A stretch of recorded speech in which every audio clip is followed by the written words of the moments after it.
I think when people think of payroll, they think of it very operational. Paying people their salary every month, it can sound a bit boring. But I've been really pleasantly surprised. Every day is different, every day is something new, whether it's setting up a new entity, firefighting, redesigning a process, implementing new technology systems. I'm Jessica Frot, Head of Payroll at Standard Chartered Bank.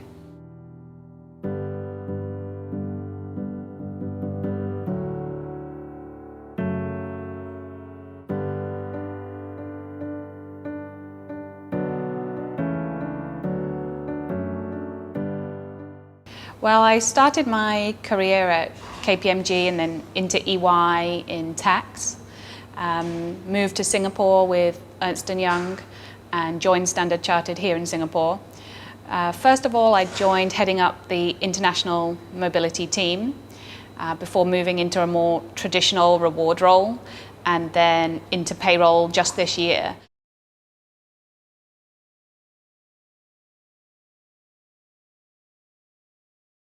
The great thing about Standard Chartered is it's so diverse and it has a really unique footprint. So although it's a British bank, I think of it more as an international bank. I mean, our biggest footprint is kind of Africa and Asia. And the other thing that I like about Standard Chartered is banks have a reputation, let's say, for being a bit more aggressive, a dog-eat-dog kind of world. But Standard Chartered would be, in my eyes, a nice bank. So they're very concerned about well-being, inclusiveness, and I think that's come out even more during the pandemic.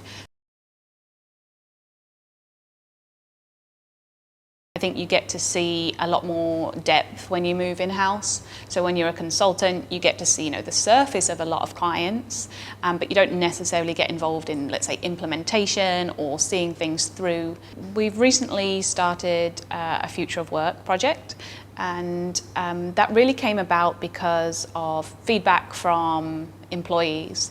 So it's about helping people work more flexibly, whether that's time, location, where and when they work.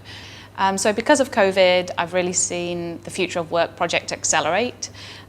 Everybody's working from home kind of anyway, and I think a lot of organizations, the bank included, weren't really confident that an arrangement like that would be practical, would be efficient, would people do their work, would people, And so I think they've kind of got a little glimpse into the future as, oh, actually, this is achievable. So we've been working with ADP for more than 10 years now. It's our longest standing payroll partnership. The key area that we're working on with ADP is taking it to the next level. So we've established our relationship with them for the past 10 years. BAU goes very smoothly. So now we're seeing what more can we do. So we've recently set up a new entity in Guangzhou, China, for our service center over there. And it's been done in what we call record-breaking time. So a normal entity setup for us would be between 18 to 24 months, and we've achieved it in 10 months. And I mean, that's really down to our partnership with ADP.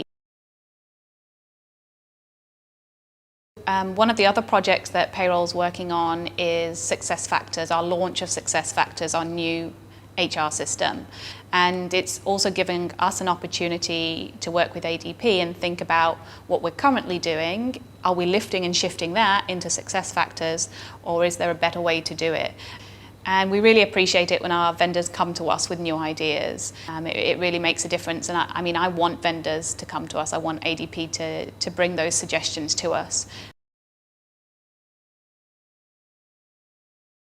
Well, COVID's been a very challenging time for everybody, especially payroll. We were kind of almost instantly on work from home arrangements. But I think we've been very lucky in payroll because we've already started our transformation journey quite some time ago. So we've got well-established vendors like ADP on board that meant that we didn't miss any payroll cutoff dates. We achieved 100% compliance with our payroll. So during COVID, we also implemented a salary sacrifice donation drive for our employees to contribute towards COVID relief. And it was one of our most successful fundraisers in the bank, with over $1.4 million raised from our employees. So recently we held our annual town hall for our shared service centre in India, which our CEO Bill Winters attended, and payroll was specifically mentioned during that town hall as kind of being unsung heroes of COVID. I think traditionally payroll doesn't get talked about that much. It's kind of expected, yes, we'll get paid, and this has made people realise that it's a really important function. Things are always changing. We never stop. We're never going to be done. So there's always kind of the next vision. We've launched our 2020 strategy, which really covers three main themes. One around digitalisation, so how we can use our data, payroll data, better. Look into artificial intelligence. And kind of a follow-on from that then is looking at our people and processes. So if our teams aren't going to be doing that manual work anymore, what value-add work would they be doing? So where do roles need to change?